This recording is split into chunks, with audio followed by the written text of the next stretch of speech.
Sasa kama ulifikiri kwamba mtoto mdogo ana meno ya plastiki, basi ujue video hii inakuhusu sana na ukae kwa kutulia.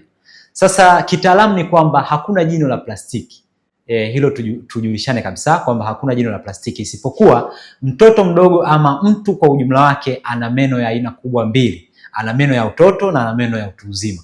Sasa meno ya utoto haya ambayo watu wengi sana wanapenda kuyarifaa kama meno ya plastiki, huenda kwa sababu ya kung'aa kwake ama huenda kwa sababu ya namna yalivyokuwa madogo madogo na sifa nyingine nyingi, wakahusianisha zaidi na meno labda ya plastiki. Lakini kiukweli ni kwamba lile ni jino kama jino lingine. Sasa ipoje? Ni kwamba mtoto mdogo ama mtu mzima wote tunakuwa tunapitia katika hatua za kuwa na meno ya aina mbili. Meno ya kwanza ni yale ya utoto ambayo yanaanza miezi 6 mpaka miaka 6, haya meno yanatoka. Alafu tunaenda kipindi cha pili ambacho tunakuwa na meno ya utu uzima. Sasa haya meno ya utu uzima yanaanzia miaka 6 mpaka kwenda mpaka miaka 22, wengine wakiextend kidogo mpaka 23 mpaka 24.